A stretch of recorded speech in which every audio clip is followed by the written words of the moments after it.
Hello, good day. Hello. Welcome to Everything And Nothing. with your hosts. I'm Dane Frost, I'm Anezka Dragel. and we're here to explore some more topics and Carry on with our conversation. Welcome. And it's interesting because we have talked about this podcast. I think this is number 5. four, maybe five, somewhere in there. 4 or 5. Yeah. We're still working out the kinks.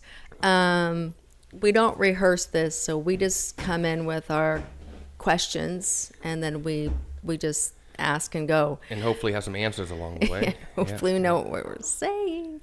But one of the things that I wanted to say is that I was thinking about what we're doing in this conversation, and when I first talked about it, I just said there really was no purpose. It's just something that I love to do, is to talk and share ideas. But I think I'm gonna amend that now. Sure. Because if there is anything that I would wish to create from this podcast, it would be to inspire you, to go out and find your own connections and to talk about things, Well, and you've always been a writer, so you like to think and understand the world better. And I would argue that spontaneity, which is kind of what this is here, is like the seed of writing. It's the exploration phase of like building a better understanding, building a better worldview, building a more complete comprehension of who you are and what you believe and why you believe it. Writing's really good for that, but there's this spark of spontaneity that you need in order to really like generate the ideas. So and conversation does that. It does.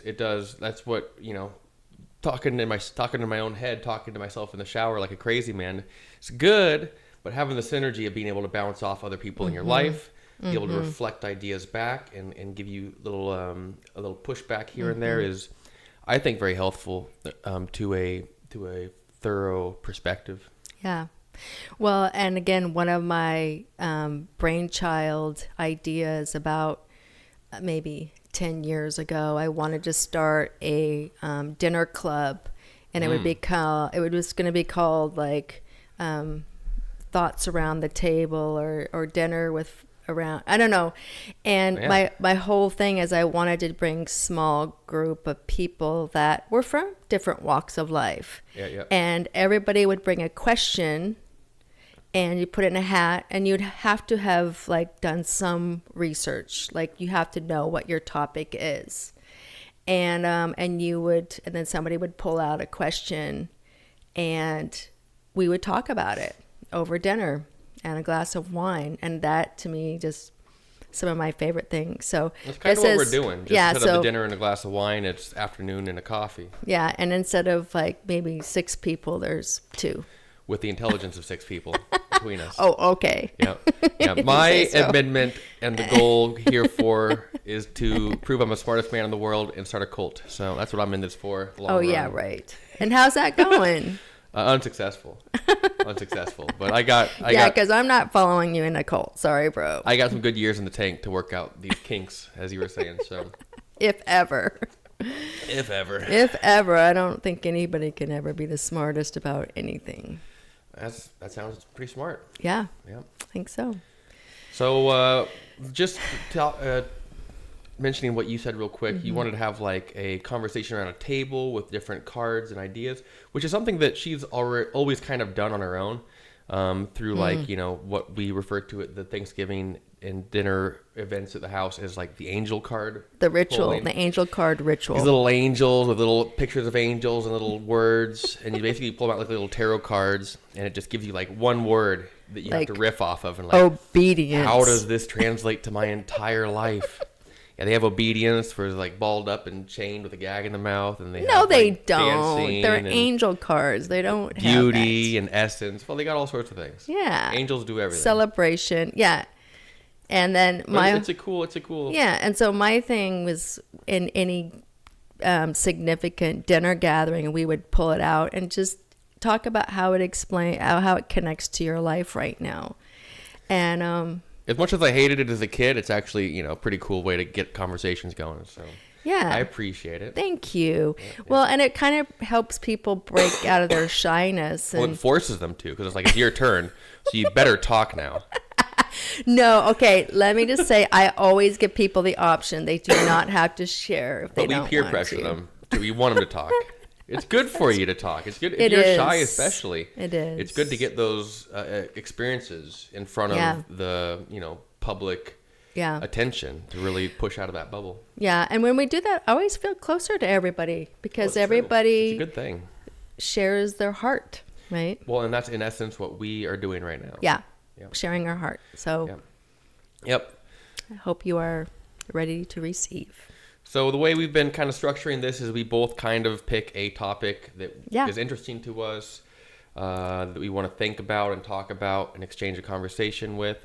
One more thing to touch on real quick. One of the tech limitations we have right now is the camera will shut off after about 28 minutes. So we are going to probably be taking an intermission at some point here. Just a heads up.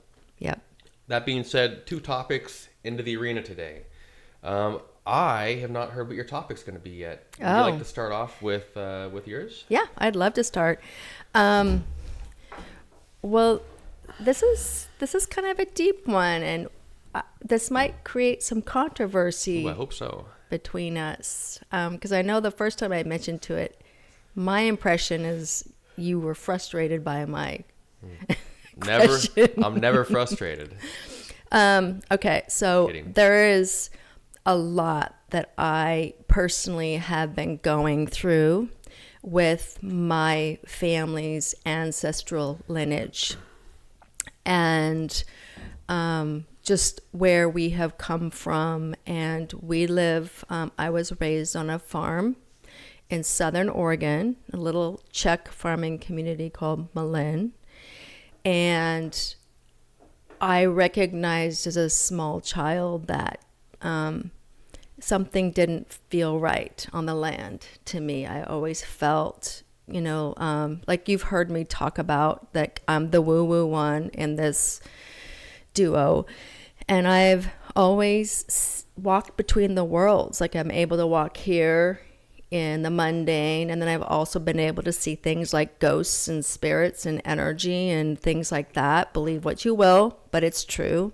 So as a small child, I saw a lot of bloodied bodies walking around in our fields behind our house, and I didn't recognize what it was. But as an older woman, I recognized it was white men in cavalry, the U.S. cavalry uniforms. It was natives and pioneers, and I understood that they were the spirits that were in unrest from the battles that had taken place when the natives were put onto the reservations. So my question, and then I'll explain more why this is coming up, is, do you believe that we are judged or responsible for the sins of our fathers? And I also translate that to not just biological fathers, but maybe the forefathers, the ones who hold the power for us in the world. And it's weird, that whole phrase, sin, because I'm not really big into that word. That could be a trigger word for me. You were averted from it due to your Mormon upbringing. I was raised a Mormon. You kind of cast all that off. Yeah, and all that terminology. The dogma of it. It's like, oh, you're a sinner. Well, they say original sin, which is kind of the same thing as asking, are you accountable for the sins of your fathers? Yeah. Are you born with that innate sin? Yeah. Is that kind of what you're getting at here? Well, and for me, it's, I don't know, born of the sin, that's a whole different, I think that's a whole different rabbit hole that I'm not bringing into conversation. Although we could go there. I want to start with the, and so let me just explain where this question's coming from. So, like I said, I felt like something wasn't right. And through the years, I continued to study and become feng shui practitioner and do a lot of energy work where I've traveled around the world and do clearings on buildings and colleges and have worked with hauntings and things like that.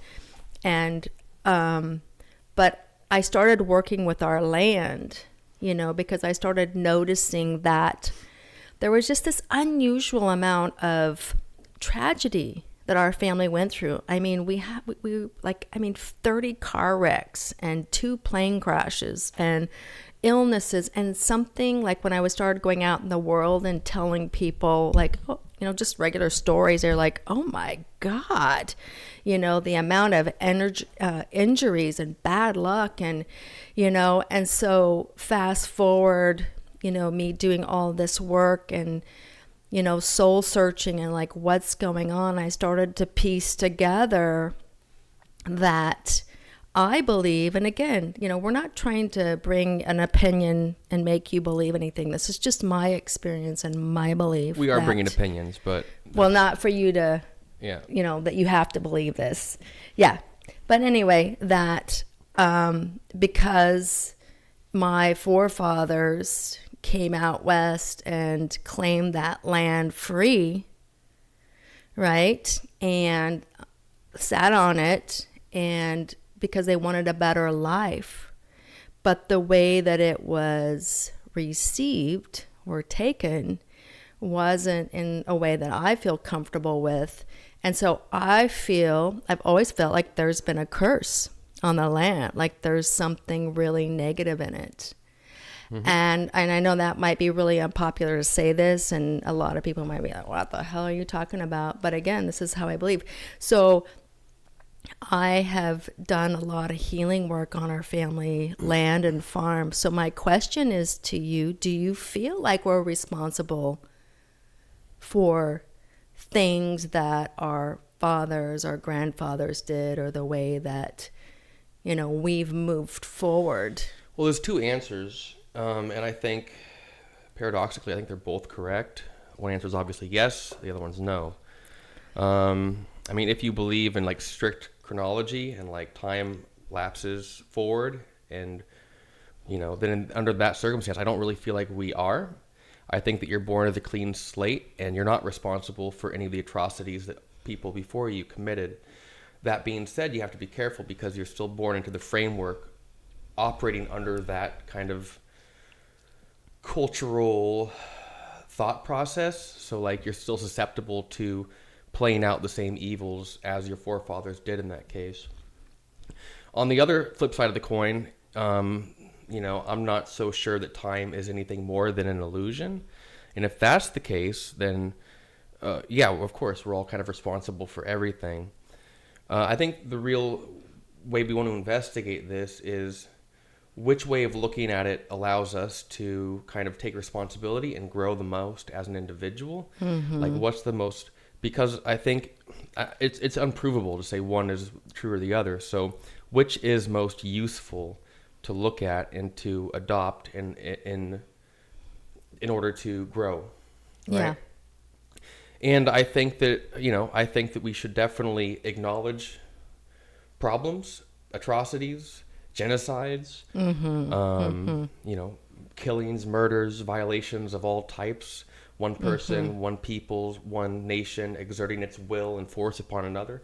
I mean, really, you boil it down to its essence, and you come to the golden rule, which is just don't be an asshole, right? It's like at its very fundamental core on the playground is just don't be a bully. Don't push people around. Don't force people to, you know, adhere to your or an outside force. Let people do what they're going to do. Let people be free and make their own decisions. And obviously conquering a land is the worst, most extreme version of a bully going out there and exerting your will. Right. I will also say, though, it's tough because nobody really owns land. Like the idea of ownership, I think, is also an illusion. So, like, yes, we're stewards. Everybody who had or had land at some point took it from somebody else. Yeah. For all of recorded history. Yeah. Except maybe Adam and Eve, if they were real, which probably they weren't. But I'm not going to get into that. Yeah. That was a popular answer. I'm not concerned with popularity. I'm just concerned of riffing. I'm just thinking here. Yeah. But I mean, what are your thoughts? I mean, I'm kind of like trying to unravel this tangled ball of spaghetti because it's a messy question. Yeah. It's a messy question. Well, and I mean, I would say if I would have brought this question to the table, like in my late 20s, I would have said, I'm not responsible for what they did. Yeah. I didn't go there. I didn't do it. I was born after all this happened. No, it's not. I'm not. That's not my problem. That's not my sin. Yep. But, having the life, give me lots and lots of down in the dirt, pick yourself up lessons, I've come to realize that I do feel like I'm responsible, but it's like, how am I responsible? It's not like, I'm a terrible person and I did this and, that victim mentality, that's not good. Or then suddenly being like, it's about keeping it in balance. It's kind of like if I see a piece of trash on the ground, I didn't throw it there.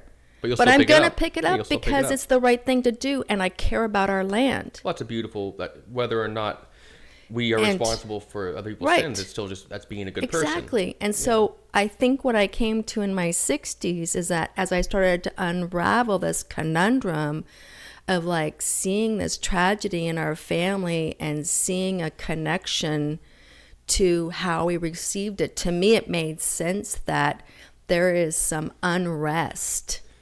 Well, and let me reframe this just a little bit to support what you're saying, because I think there's a good way to make this case, which is if you're born into what is effectively the world empire, the United States in this current epoch, then you're effectively born into a class that's above the standard of living worldwide. It's exploiting, let me just say it, other nations, other people, other entire races, via slavery, basically, to get our iPhones made, to get our oil extracted.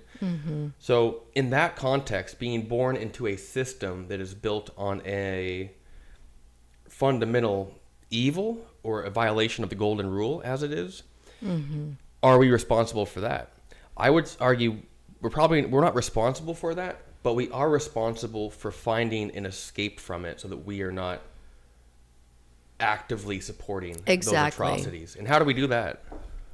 Well, again, I'm going to bring it back to this, Please. Like how we do that is I first feel like, like staying out of a victim mode.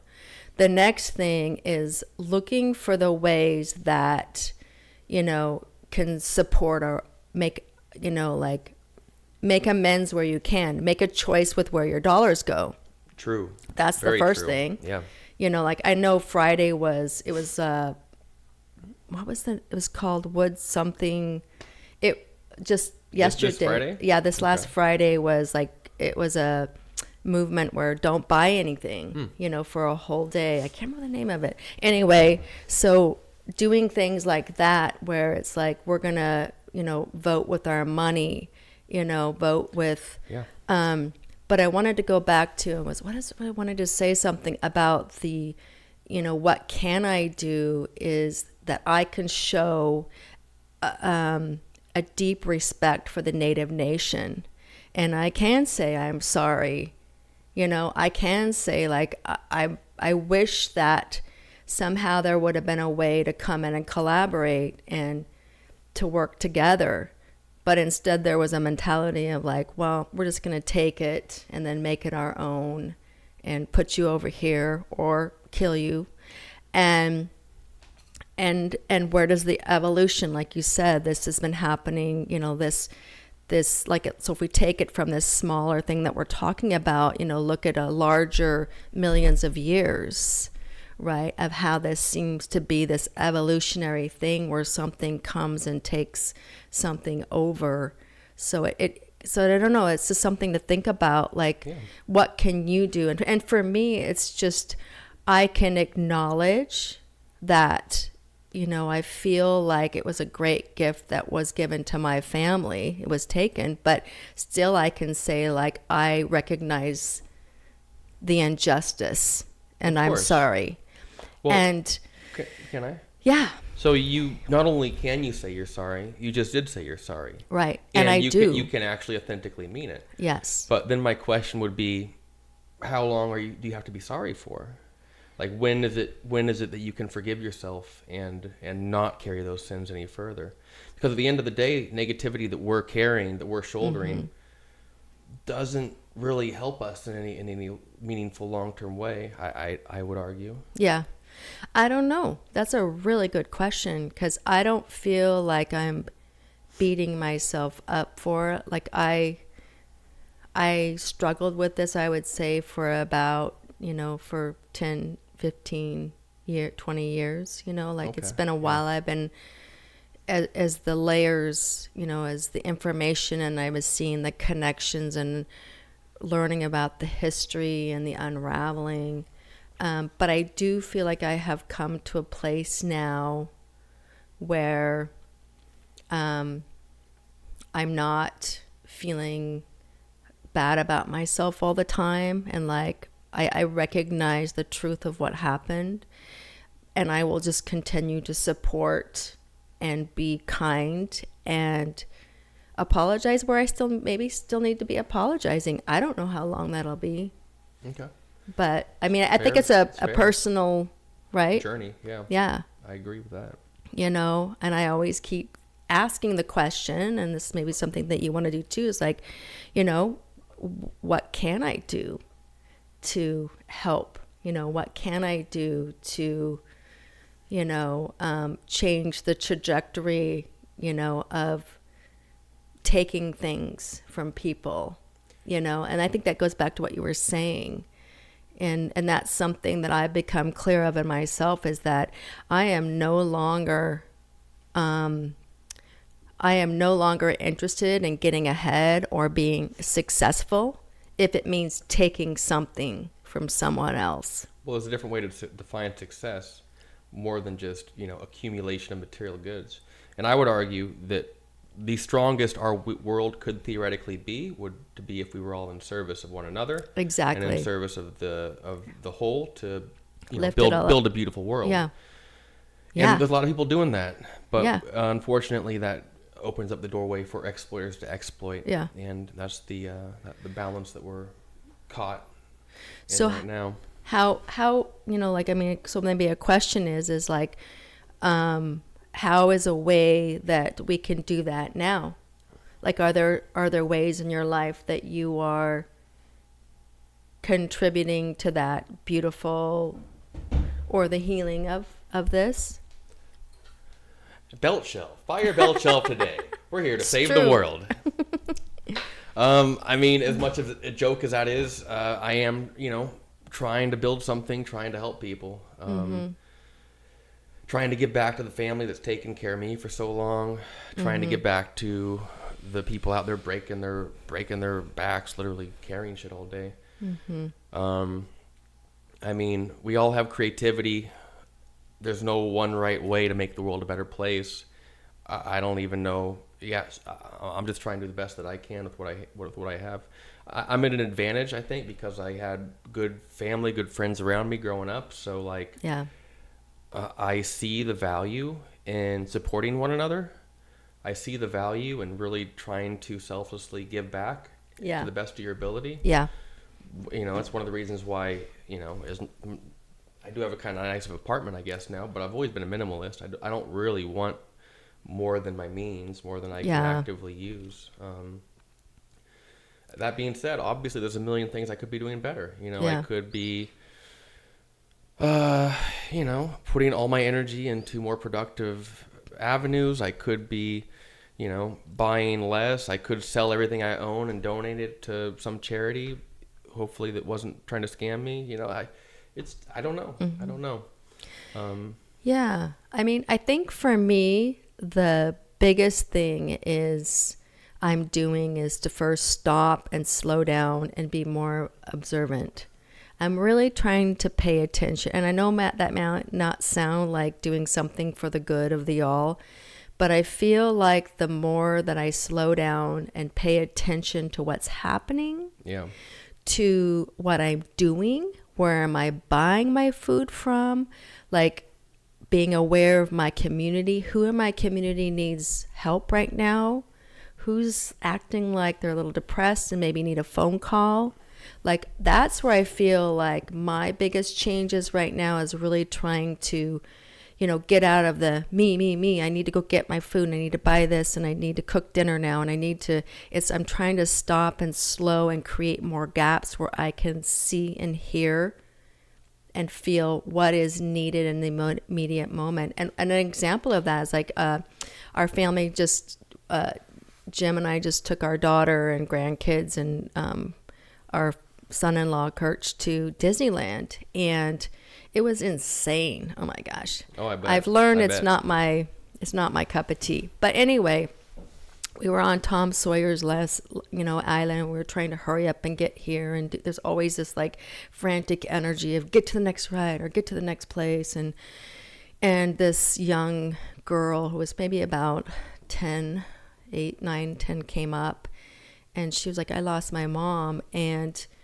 and there may have been a time in my past where I would have passed her off to an official worker, like, yeah, we got to get it going. It's getting late. And it was like, no. And so I'm stopping and I, help this little girl from point A to point B get all the way to her mom, which was like far, far away. Anyway, it was, and that to me is being in service. Right. And that's what I feel like I'm trying to do is stop and listen more about what's needed in the macro. And I think that there was a time where I wanted to do like big micro, like it was like grandiose things. Oh, I have to, create this book, like, and now I'm finding that the greatest change for me is just the little things. I smile. It's weird. I know this sounds really cheesy, but just no, it sounds true. Changing the world by just helping somebody feel seen. Well, and I've said this analogy to a lot of people, and I think there's a lot of power to it. But you walk down the street and smile at one person, that has ripple effects that are going to change the entire world. Yeah, that's going to change that person's day on some level, and it's going to change their interaction with the next person they meet on some level. And those little adjustments that we make throughout the day. Yep. Those ripples go deep. Yeah. They at least go far. Yeah. Yeah. So I don't know. I just want to put it out to you guys too, is just to think about like, what little things can you do, oh, it's time for us to take an intermission. Close. Well, you can finish up. Please finish up. To make that difference in the world. And what do you think about this question? What do you think? But before we go though, we're not going to dive into this question, but then the other part of that is, the other side of the coin is also, are we, I was saying, are we responsible for the sins, but are we also responsible and for the blessings? For all the blessings. We would be. Right? Well, that's cool. Thank you for joining us for this little conversation. Yeah. Take a pause and we'll be back in a second. Ta-ta. Ta-ta. We're back. Welcome back to everything. To and nothing. And nothing. Everything. Nothing. Nothing. Yeah, that was fun. We haven't done this in a while. It's probably been a month and a half. I've been busy going to Vegas for a company thing. Mm-hmm. We had the holidays come roll over us. I think I got sick like 2 or 3 times the last couple months. So it's been... February and January is my busiest work because it's the Chinese New Year, which we talked about. And so I've been working a lot. Very key in feng shui. Mm-hmm. Yep. So... But happy to be back. Yeah. Back in the saddle, getting to talk to you. I'm so glad to have this conversation. Yeah. Yep. Yeah, so we were talking about the sins of our fathers, but I think we're good with that. I think we're gonna move on to another section question. 2. Okay. What is? I don't even know what your question is. I'm curious. Well, that's funny because you don't either. We're gonna make it up right now. No, I wanted to explore a little bit about what is identity. What is it that makes up Dane? What is it that really represents who we are fundamentally as people at our core. We're obviously a name. You know, you ask somebody at a party, hey, who are you? Well, I'm Dane Frost. I, install window coverings at Rada Paint. I am a CEO of a company. I like dogs. I, have a family. There's I'm a son. these superficial talking points, these dots that we connect with our identity. Mm-hmm. But that's just one outfit. That's just one shell, one form that we take and discuss ourselves as. And I wanted to dive a little deeper into what you think you fundamentally are. What makes up Anezka Dragil? Oh, gosh. Oh, my Lord. These are hard-hitting questions today. What do I look, soft? No, I'm coming. Oh, man. Well, I think we kind of touched on this before. Probably. But the essence for me, I've always been this deeply thoughtful, very spiritual person, and not religious. There's a difference,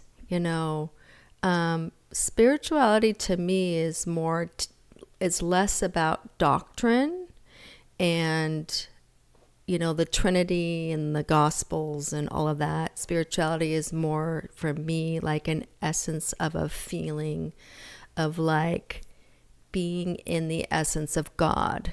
It's like nature. It's like in that moment when you're walking through the woods and you hear the birds singing and maybe there's a mist happening and you kind of lose your consciousness.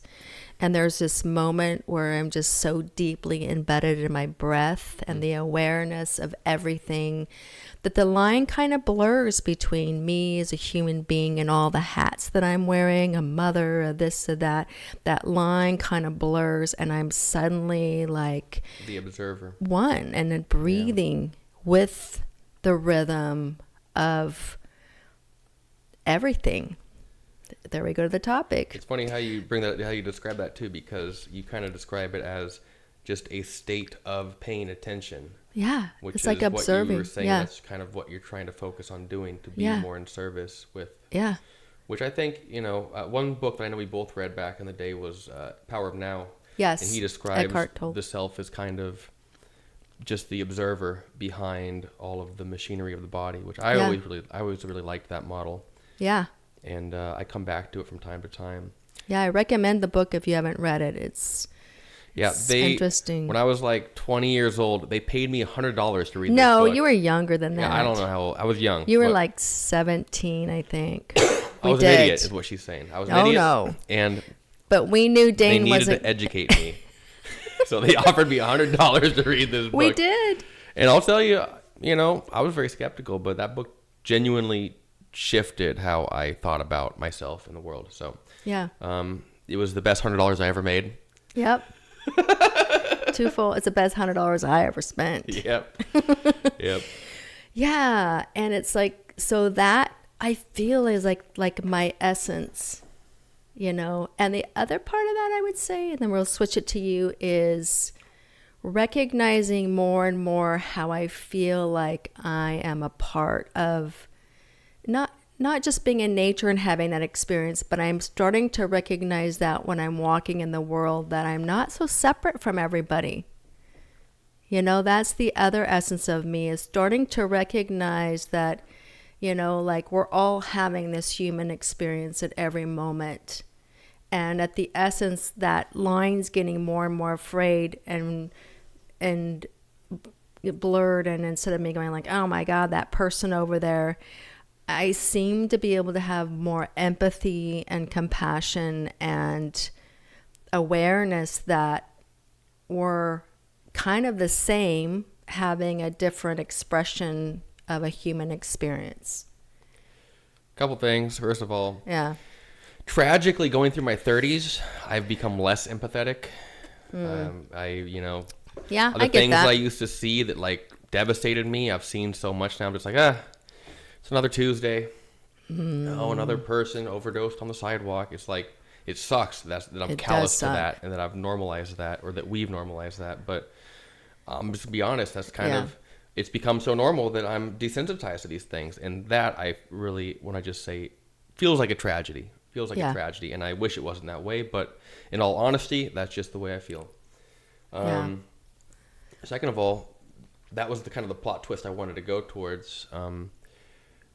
One thing that I think is really interesting about identity is that, you know, who I am to me is different than who I am to you. Yeah. Or who I am to my father, or who I am to my sister. Yeah. There's all of these ideas of who I am, or who you are, or who Obama or Donald Trump or, you know, any celebrity figure is. Yeah. Everybody has their own idea of who this person is. And the fascinating thing is that these ideas that people project onto you are you to some capacity, and they influence who you are. Because life and opportunity in life really comes in the form of relationships and interactions with other people. Yes. And depending on how they see you, how they project who you are onto you, is going to determine whether they want to open a line of dialogue or a business opportunity or whatever in your direction. You know, whether they want to pursue a romantic relationship. These all are decided based on somebody else's idea of who you are. So there's like this external force of identity. And I remember I first learned about this because in grade school, all the way back in the day, I remember I brought this up to you, and I mean, I don't remember who saw this first, but in grade school, you get pigeonholed into a certain personality type, a certain archetype. Yep. And I always felt very pigeonholed into like being an outcast, shy kid. And like once everybody has decided that you're that's your role. Yeah. It's hard to escape, especially your first time when you're a little kid going into your first rodeo. Yeah. And as much power as we have over our own life, and just by making different decisions, I could obviously and did eventually shatter that idea of myself. Yeah, you did. These outside pressures are real, and they do hold bearing on us, which is why it's important for us to really be careful of who we surround ourselves with, what kind of judgments the people in our circle that we bring in close place on us. It's they say you are who you hang around, and I think there's that's some one of truth. the reasons why that's the case. This is so wild because I just did this. I was reading this article, and it's all about this. And it was talking about how, you know, really there are a million different facets to the prism of who we are. Yeah. Because every person is, like you said, going to see you through the reflection of their life, of their experiences, of their beliefs. And so this article was saying like all the reflections on some level are true. Yeah. And they all come together and kind of connect you, and, you know, like a puzzle, you know, each person seeing this prism of you reflected is then like another puzzle piece that connects you into the fabric of the world, so to speak. And I thought that was so interesting because I'd never thought about that. And then the other part of this article that really struck me was that the only job of us as a person is to just be who we are. And by being like, really being who we are, then it allows, you know, us to shine in a way that will then bring in the people who will support. Absolutely. And I have to say that was a big aha for me just a couple of days ago, because I grew up being a master chameleon. Me too. My survival was like, oh, who do you need me to be? Oh, I can be that. Look at this. And they're like, oh my God, you're so awesome. Yeah, because I was what they wanted 100%. So yeah, I had so many friends. And then as I started like becoming more and more authentic of myself, guess what? My circle of friends, way, way down. But that's a gift that like I'm studying with a shaman right now, and I was nervous when I was first meeting him and thinking like, oh, I don't know what to say and do. And he has all this knowledge and yada, yada, yada. And then my inner guides just said, all you have to do is be yourself. And either it'll connect or it won't. And it has freed me up. So whenever I go into a social situation or whatever, and I'm worried like, oh, they look like they make more money than me, or, you know, like, I'm not really worried about that. But, you know, the social standing, or maybe I don't fit in here, or I'm not religious enough or whatever. I stop myself from like, hey, all I have to do is be myself. Yeah. And if they don't like me, then... Thank you for not wasting my time. Exactly. Yeah, exactly. You know, and so it's like, yeah. And that again goes back to that quiet observer. So listening, like, who are you? Are you pretending to be something in a moment? I mean, I would just invite you to just watch yourself in situations. And I think we all have that propensity to be a chameleon. I think it's just part of human nature. Yeah. Is as we have to navigate different social groups. You know, for me personally, I grew up in a separated, divorced household. So I had two different houses with two sets of rules, with two sets of triggers and words you couldn't say, and like it kind of forces you to become two-faced or to find different masks to wear. Yeah. But we all do it to some degree. Right. Moving through cliques at high school or whatever. The world's a complicated place. Yeah. Marrying into a family. Yeah. And all of a sudden they have these set of standards that you have to kind of be judged against. Right. And you want to be accepted. So, yeah. But that's been a game changer for me. And it actually has brought a lot of freedom, because now I feel like I breathe more, and it's like, I don't feel like dressing like that now. And I don't. And it feels great. You know, it's just like, I don't know. So it kind of comes back down to that core essence that you were asking. Yeah. You know, is like, yeah. But I think it takes really conscious observing, though, to know who your essence is. And presence of mind, paying attention. Yeah. Really, to learn. I think to figure out, because that's one of the reasons I asked this question, is because I've asked a lot of people what it is that's important to them. And I've had people just say they don't know. What do you want to do in life? I don't know. Who are you? I don't know. Like, doesn't it seem like these are some questions we might want to put a little bit of thought into? Yeah. These are like the most foundational aspects of who we are. Yeah. And we're floating through life for decades at a time. Not only do we not understand them, but we're not even attempting to understand them. Yeah. We're not even looking at these questions. Yeah.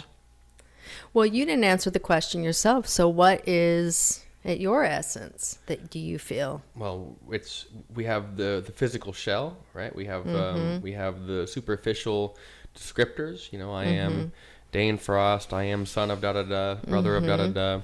I do this for a living, and I make this much money. I live at this address. I have this social security number. That's real. That's the game we're playing right now. Yeah, it's real. I am luckily a very strong and authentic support network of people. Yeah. That I feel are very loyal to me and that I would bend over backwards to protect and support. Yeah. I am a community. I am a community of really, you know, bright sparks of light all around me. Yeah. I'm grateful for that. Yeah. I am the observer. I think you strip away, we all have this like mental thought process that runs, but you strip that away like Eckhart Tolle was talking about, and you become this presence, this observer. And I'm definitely an observer. I like to watch. I like to listen. I'm curious by nature. I like to absorb and learn as much as I can. And then you go a step deeper. And I mean, I don't know, maybe it's controversial, maybe it's not. But this is I think that we are all divinity. I think that we are at our very core connected to this light fabric of the creation of universal intelligence and of, for lack of a better word, God. Yeah. Like you, I hated religious terminology for a long time. I thought it was all, you know, dogmatic mechanisms to control people. But the older I've gotten, the more I've come to realize the word God in particular really is just an attempt to describe the omnipotent, all-knowing, unknowable that is all around us at all time. It's just it's an attempt to grasp the stars. And And that's, you could put whatever label you want. I'm going to use divine consciousness, and I'm going to say that at our core, we are all that spark. We are the creators. Yeah. We manifest through creative imagination and then putting that work into the world. That's who I am. Yeah. Maybe. I don't really fucking know.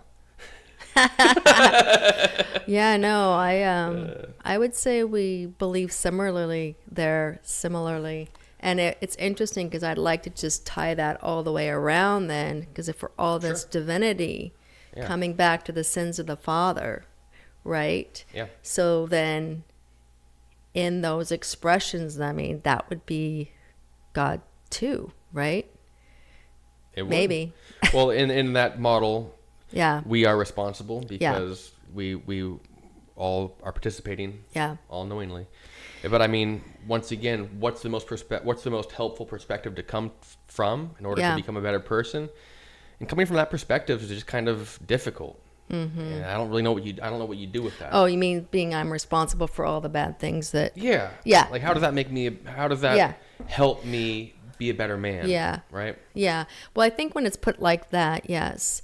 But I think that maybe more what my question is posing is how can we not bury our head in the sand about things that have happened in the past, and how can we use who we are right now and maybe that divinity to heal that. I think that's what my thing is. And so for what I've been doing personally is using some of that divinity and going home to my actual homestead and saying prayers, making offerings on the land, just for those who are suffering. But that's part of my work, the work of working with ghosts and all that, That is your work. So because I and again, this is, may sound new and strange, believe what you will, but part of my work is to help the living and the dead. So. What about the not yet born? I haven't worked with them too much. Okay. No, just more those who've come in and gone out. Yeah, all right. Anyway, but believe what you will. I'm sure you will. We all do. Yeah. Yep. I feel pretty complete. That's good. I got nothing else to share. My gas tank's empty. My brain sounds like the inside of a hollow seashell. I just, what I want to take away from today is I want to just think a little bit more about my essence and observing and what's another step maybe that I can take. Good question. Right. What's another step that I can take to be more of that blessing in the world and I think that's where you should be directing your energy. Yeah. Not in the past. I'm sorry about what happened, but what are we going to build and bloom and progress in the future? And I agree. That's my issue with being sorry, is just that it's dwelling in the past when we really need our focus here to work towards something better. Yeah. That being said, learn from history, or you're doomed to repeat its mistakes. Well, so you definitely have to look at it. Doesn't seem like we're learning that one very well. That's a whole nother podcast. I guess so. Wow. All right. I'm learning. I read some history books. Yep. Well, my point is history keeps repeating itself. We're still not quite getting the war, learning how to solve things with peace. But anyway, I said, we are. That's another topic of a conversation another day. But we'll talk about World War VII, Armageddon on the next show. Maybe not. Yeah, maybe not. Anyway, I really enjoyed our conversation today. Thank you guys for joining us, and hope this gives you some food to think about. And go out and find somebody to have a conversation with today. Yep. Be still. Be present. Maybe ask who you are. Think about that a little bit, where you're going. Yeah. And we look forward to talking to you in the future. Be well. Do your best. Ciao.